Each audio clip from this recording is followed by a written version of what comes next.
In 1692, the richest city in the Western Hemisphere vanished in 2 minutes. Not burned, not bombed, not sieged by any navy or conquered by any army. The earth beneath it simply opened up, and the entire city slid into the Caribbean Sea. But here's what nobody talks about. Before Port Royal disappeared, it shouldn't have existed in the first place. This was a city built on a strip of sand barely wider than a football field in some places, surrounded on 3 sides by open water, sitting on a foundation that engineers today would call a geological death sentence. And yet, for nearly 40 years, it didn't just survive. It became the wealthiest, most densely populated European settlement in the Americas. More people per square foot than London. More money flowing through its harbor than any port in the British Empire. Imagine a map of Jamaica in the late 1600s. The island sits like a rough kidney shape in the middle of the Caribbean, about 90 miles south of Cuba. Now zoom in to the southeastern coast, to a natural harbor so large and so perfectly sheltered that sailors called it one of the finest anchorages in the world, Kingston Harbor. And stretching out from the mainland, like a crooked finger pointing west into that harbor, a narrow sand spit called the Palisados, 10 miles long. In some spots, barely 500 feet wide. And right there at the very tip, perched on the most fragile, most unstable piece of land imaginable, the English decided to build a city. Not a fort, not a trading post, a full city, with brick buildings 4 stories tall, warehouses packed with goods from 4 continents, taverns lining every block, churches with stone foundations, a marketplace that rivaled anything in Europe, and a population that at its peak may have reached somewhere between 6,500 and 10,000 people, all of it sitting on sand and gravel that had been deposited by ocean currents over thousands of years, with the water table only a few feet below the surface. Before we go any further, I need to stop for a second, because what I've been showing you in these videos only scratches the surface. And I realized at some point that the full picture, the actual pirate code, word for word, the real punishment records, the exact treasure division shares, the ports that secretly funded them, it doesn't fit in a video. I put it all into one document, the Black Flag Codex. It's linked below, and the QR code is on your screen. Now, let's keep going. To understand why the English built here, and why they were willing to gamble an entire colonial economy on a sandspit in the tropics, you need to understand what Jamaica meant to England in the mid-1600s. Oliver Cromwell had launched what he called the Western Design in 1655, a grand military expedition meant to seize Hispaniola from Spain and give England a dominant foothold in the Caribbean. That plan failed spectacularly. The English expeditionary force, poorly led and riddled with disease, was beaten badly at Santo Domingo. But the fleet commanders, humiliated and desperate to bring Cromwell something rather than nothing, pivoted south and took Jamaica instead, almost as an afterthought. It was a consolation prize. Spain had barely developed the island, and nobody in London was particularly thrilled about it. But then someone looked at a map, really looked at it. Kingston Harbor was enormous, deep enough for the largest warships of the era, and almost completely enclosed by the Palisados.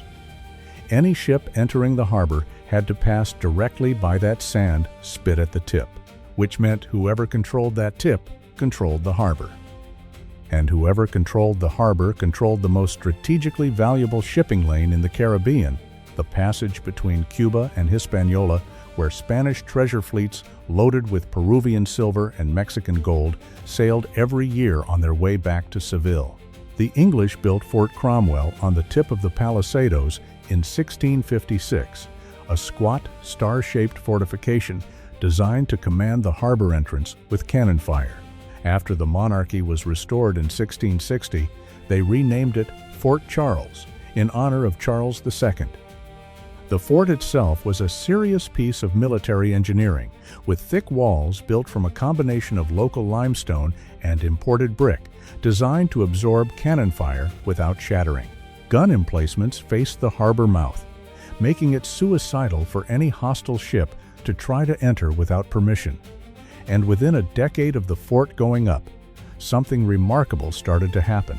A town began growing around it, not planned by any colonial authority, not designed by any surveyor.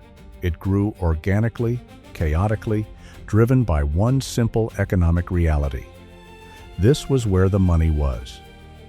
The first wave of settlers were soldiers from the failed Hispaniola expedition, men who had been promised land and plunder and received neither. Many were sick, demoralized, and furious at their commanders. The colonial government, short on funds and desperate for a defense force it could not afford to pay, came up with an unconventional solution. They started issuing letters of marque to privateers, legal permission to attack Spanish shipping and keep a share of whatever they captured. Essentially, England outsourced its navy in the Caribbean to pirates. It was cheaper than maintaining a fleet, and it had the added benefit of weakening Spain without requiring a formal declaration of war. And the pirates needed a base. Port Royal was perfect. Deep harbor, easy access to the major shipping lanes, a government willing to look the other way, and a population of merchants and traders eager to buy whatever cargo the privateers brought in, no questions asked. By the 1660s, ships were arriving at Port Royal, loaded with Spanish silver, silks, spices, dyes, sugar, tobacco, and enslaved people. The privateers spent their money as fast as they earned it, and an entire economy exploded into existence to service them. Taverns, brothels, goldsmiths, blacksmiths, coopers, sailmakers, rope walkers, ship chandlers.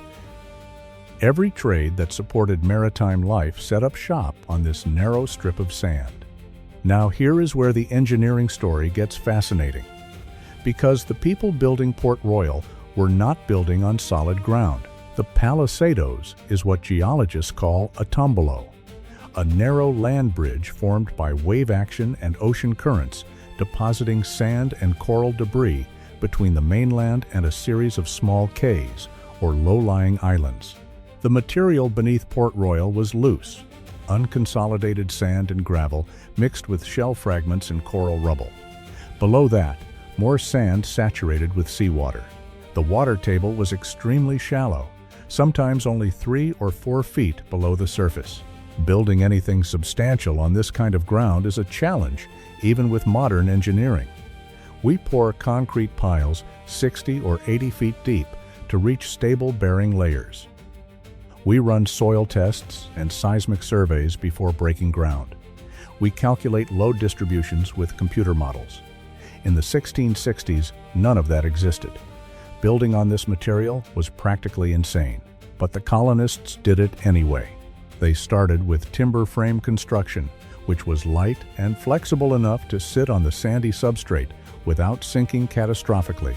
The earliest buildings in Port Royal were wooden structures, 1 or 2 stories, built in the English colonial style with clapboard siding and shingled roofs. These worked reasonably well. Wood is forgiving on unstable ground. It flexes, it shifts, it doesn't crack the way masonry does. But timber has a fatal weakness in the tropics: termites. The Caribbean is home to some of the most aggressive termite species on Earth, and wooden buildings in Port Royal had a lifespan measured in years, not decades. The hot, humid climate also promoted rapid rot and fungal decay. Tropical storms battered the exposed sand spit regularly, and wooden structures simply could not withstand sustained hurricane-force winds. So the colonists adapted. They began importing brick from England, thousands of tons of it, carried across the Atlantic as ballast in ships that would then fill their holds with sugar, rum, and whatever the privateers had plundered. English red brick became the dominant building material in Port Royal by the 1670s. And this is where the engineering gamble intensified dramatically. Brick buildings are heavy. A 4-story brick townhouse might weigh 200 to 300 tons. Place that weight on solid bedrock and nothing happens. Place it on loose, waterlogged sand and you have a problem. The sand compresses unevenly. The building settles. Cracks appear in the mortar. If the water table fluctuates, the ground behaves unpredictably. firm one season, soft and yielding the next. The builders of Port Royal used several techniques to deal with this. First, they laid wide foundation footings, spreading the load over a larger area of sand. Archaeological excavations in the 20th century revealed that Port Royal's brick buildings typically had foundations 2 to 3 feet thick, much wider than the walls they supported. This distributed the weight and reduced the pressure on any single point of the sandy substrate. Second, they used lime mortar extensively. Lime mortar, made from burned coral and limestone mixed with sand and water, has a crucial advantage over rigid cement. It is slightly flexible. It can absorb minor ground movements without cracking catastrophically. The coral reefs surrounding Jamaica provided an essentially unlimited supply of raw material, and Port Royal's builders used coral-derived lime mortar in virtually every masonry structure. Third, many buildings incorporated timber framing within the brick walls, creating a hybrid construction system. The timber provided tensile strength and flexibility, while the brick provided mass, fire resistance, and durability against insects. This combination was not unique to Port Royal. Similar hybrid construction appeared throughout the Caribbean colonies. But Port Royal pushed it further than most, building higher and denser on worse ground than almost anywhere else in the region. The density is what makes Port Royal truly extraordinary from an engineering perspective. By the 1680s, the town occupied roughly 51 acres at the tip of the Palisadoes. Within that tiny footprint, there were an estimated 2,000 buildings. That is an astonishing density. For comparison, the old city of London, within the medieval walls, was about 330 acres and contained roughly 13,000 buildings before the Great Fire of 1666. Port Royal packed a proportionally similar density into a fraction of the space, and it did it on a sandspit in the tropics rather than on the solid Thames clay that London sat upon. Streets in Port Royal were narrow, some as tight as 6 feet across. Buildings shared walls. Structures were built right up to the waterline in many places, with wharves extending out over the harbor on timber pilings. The town had no setbacks, no green spaces, no buffer zones. Every square foot of that sandspit was monetized. Warehouses, residences, and commercial buildings were crammed together with the kind of density that wouldn't be seen again in the Americas for another century. The wharves and waterfront infrastructure represent another engineering achievement that tends to get overlooked. Port Royal's merchants needed dock space for the dozens of ships that visited the harbor at any given time. They built timber wharves extending out over the shallows, driven into the seabed with wooden pilings. These structures had to withstand tidal forces, tropical storms, the weight of cargo being loaded and unloaded, and the constant biological attack of shipworms, the marine bivalves that bore into submerged wood and eventually reduce it to Swiss cheese. The solution was constant replacement and creative material choice. Builders favored tropical hardwoods like lignum vitae and greenheart when they could get them, because these dense, resinous woods resisted shipworm attack far longer than softer European timbers like oak or pine.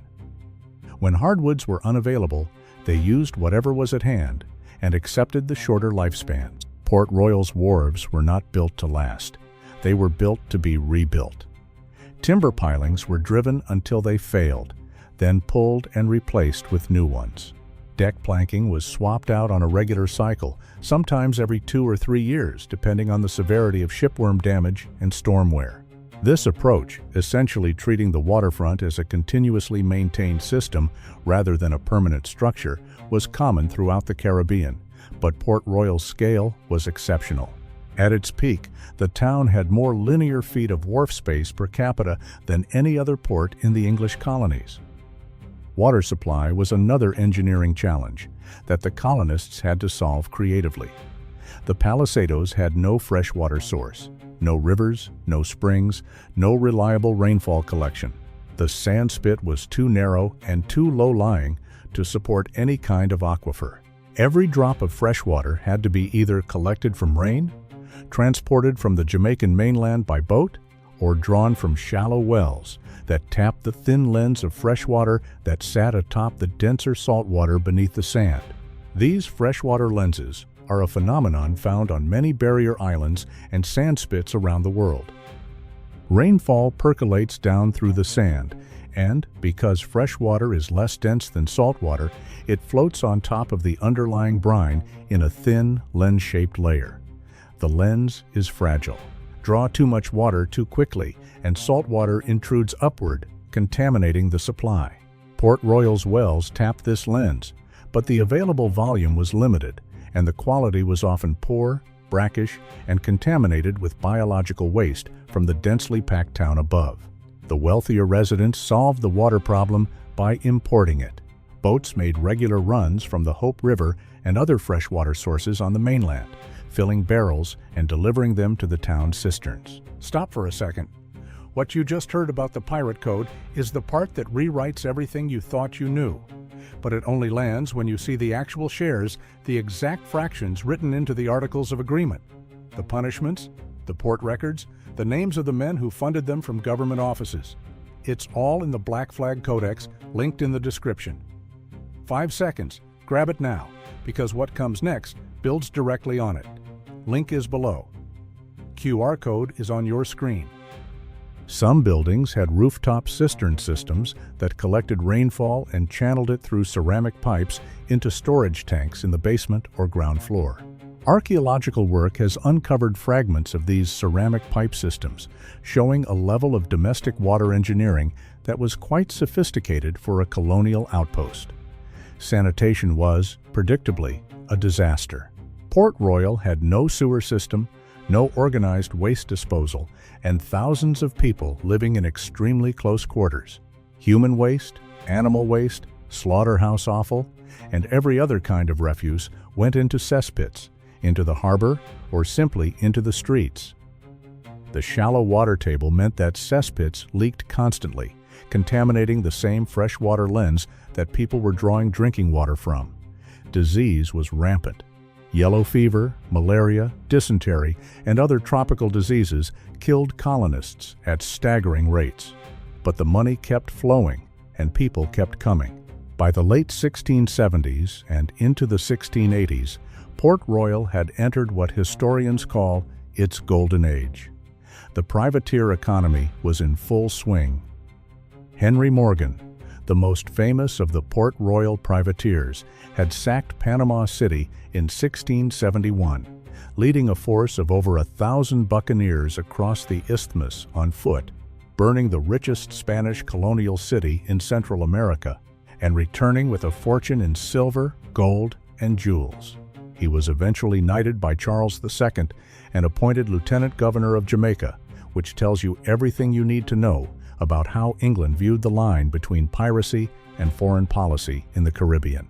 Morgan died in Port Royal in 1688, 4 years before the earthquake, and his grave was among those swallowed by the sea when the sand spit collapsed. The wealth pouring through Port Royal was staggering.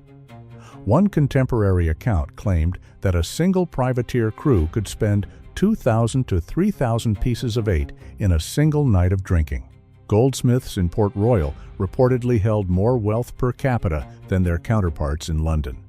The town had a reputation that stretched across the Atlantic. It was called the wickedest city on earth, a phrase that appears in multiple contemporary accounts and has stuck to Port Royal ever since. But beneath all the wealth and chaos, the geology was waiting. The same loose waterlogged sand that the colonists had built upon was a ticking clock. And on the 7th of June, 1692, that clock ran out. The earthquake struck at approximately 11:43 in the morning. Modern seismologists estimate it was roughly a magnitude 7.5 event, with the epicenter located somewhere beneath the harbor or just offshore. The shaking lasted between 2 and 3 minutes, which doesn't sound like much until you consider what happens to saturated sand during sustained seismic activity. The phenomenon is called liquefaction. When loose, water-saturated sand is subjected to prolonged shaking, the vibrations cause the individual sand grains to lose contact with one another. The friction between particles, which is what gives sand its ability to support weight, disappears. The material that was behaving like a solid suddenly begins behaving like a liquid. Think about what happens when you stand on wet sand at the edge of a beach and wiggle your feet. Your feet sink because the vibration disrupts the structure of the sand. Now, multiply that effect by 1,000,000 and sustain it for 2 straight minutes. The ground doesn't just crack or shift, it flows. Buildings don't just fall over, they sink straight down into the earth itself. This is exactly what happened at Port Royal. The entire sand spit beneath the town liquefied. Eyewitness accounts describe the ground opening up in great cracks, swallowing people and buildings whole, then closing again. One survivor described watching entire streets sink straight down, the buildings remaining almost vertical as they dropped below the surface. The sand opened, swallowed them, and squeezed shut like a mouth. The physics of what happened are genuinely terrifying. When the ground liquefied, the heavy brick buildings acted like weights dropped into a liquid. They sank according to their mass. The heaviest structures, the 4-story brick warehouses along the waterfront, sank the fastest and the deepest. Lighter wooden structures, in some cases, floated briefly on the liquefied sand before being pulled under. The entire northern section of Port Royal, the most densely built area, sank between 10 and 40 feet in a matter of minutes. Approximately 2/3 of the town disappeared below sea level. The harbor surged inland as the land subsided, and a tsunami generated by the earthquake slammed into what remained. Between the earthquake, the liquefaction, the subsidence, and the tsunami, approximately 2,000 people died in the initial event. Another 3,000 died in the following weeks from injuries, disease, and exposure. Out of a population that may have been as high as 10,000, somewhere between 1/3 and half of the residents perished. The destruction was not uniform.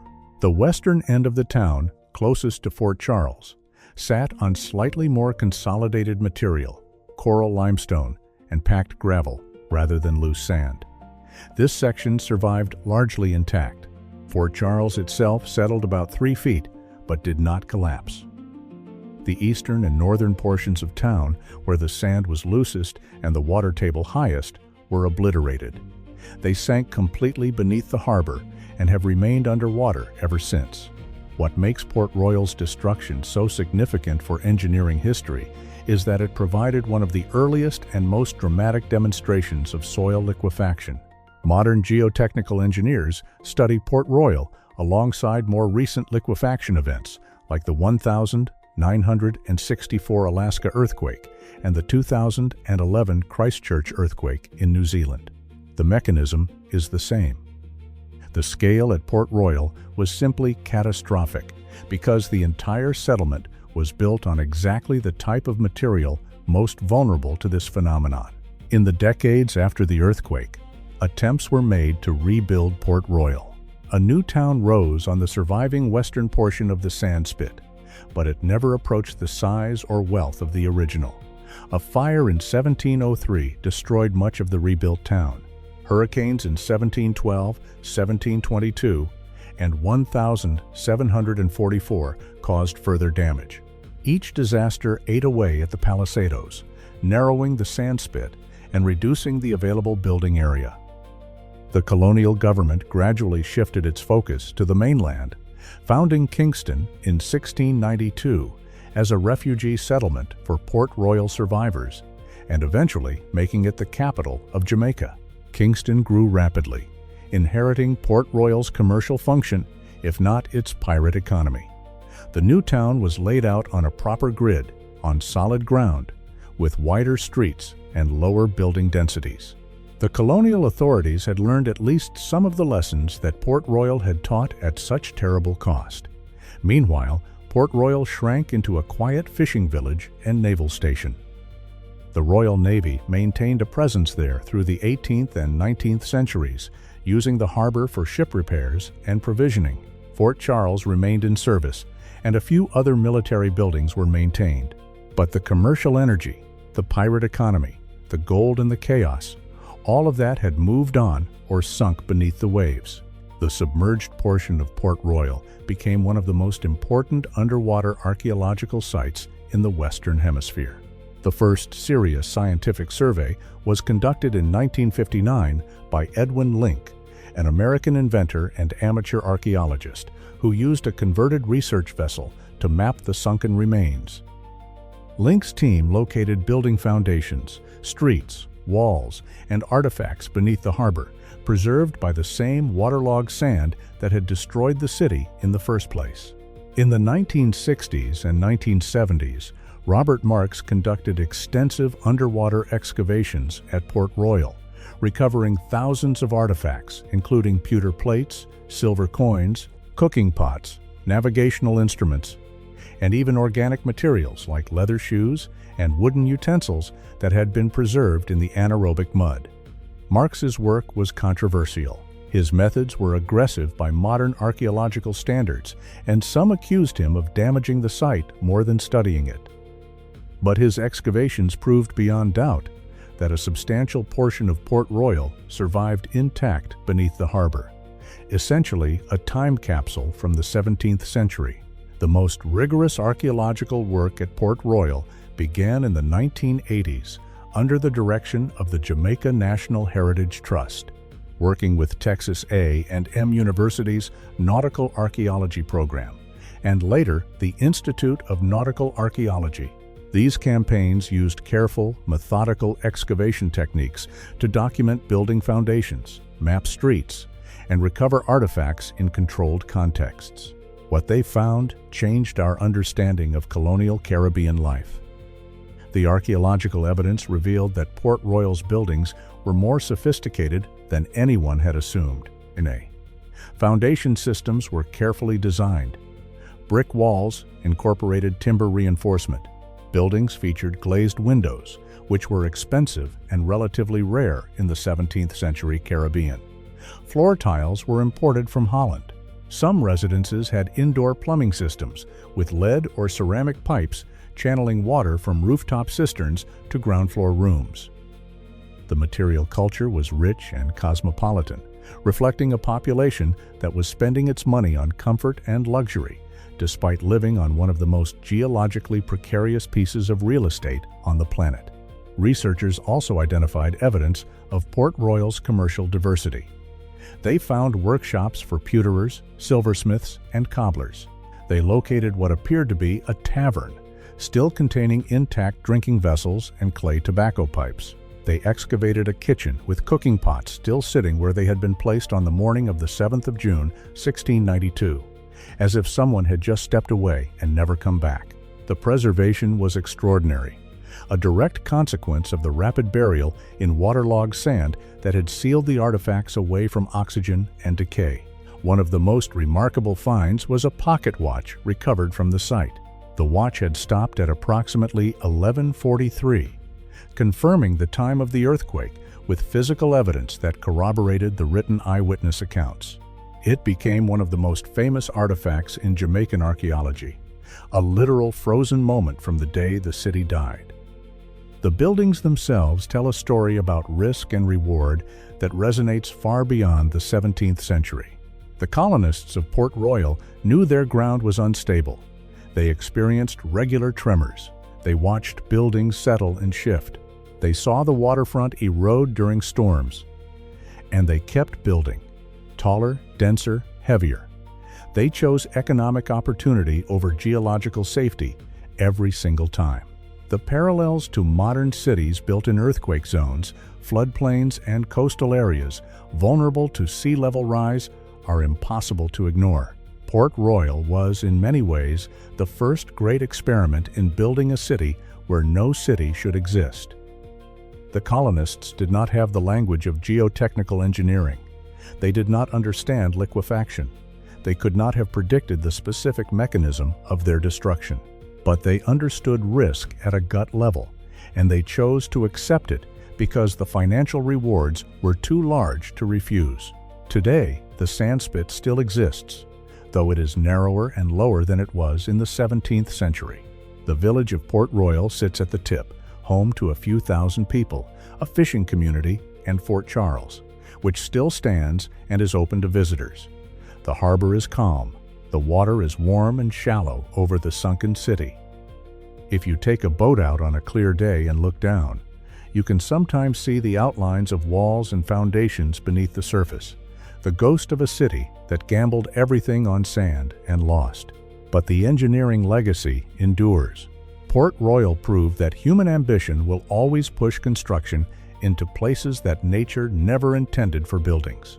It proved that economic incentives will override geological common sense every time there is money to be made.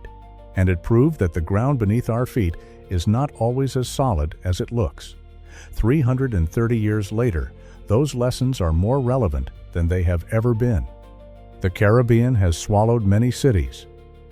Storms, volcanoes, earthquakes, and rising seas have erased settlements across the region for centuries. But none vanished as suddenly, as completely, or as dramatically as Port Royal. In 2 minutes, the wealthiest city in the New World went from the peak of its power to the bottom of the harbor. The sand opened up, the buildings sank, the water rushed in, and one of the greatest engineering gambles in colonial history came due. What remains beneath Kingston Harbor is not just rubble and artifacts. It is a complete urban landscape, streets, foundations, property lines, and commercial districts frozen at the exact moment of destruction. No other archaeological site in the Americas preserves a 17th century city with this level of completeness. Pompeii is the comparison that archaeologists reach for, and it is not an exaggeration. Port Royal is the Pompeii of the Caribbean, buried not by volcanic ash but by the same sand it was foolish enough to call a foundation. The engineering of Port Royal was never meant to last forever. The colonists were not building a monument. They were building a machine for making money, fast, efficiently, and with total disregard for the geological reality beneath their feet. In that sense, they succeeded beyond anything they could have imagined. For 40 years, that machine ran at full speed, generating wealth that reshaped the British Empire's position in the Caribbean. And then the Earth reminded everyone who was really in charge. 2 minutes, that was all it took. The sand turned to water. The buildings turned to submarines. And the wickedest city on Earth became the quietest city beneath it.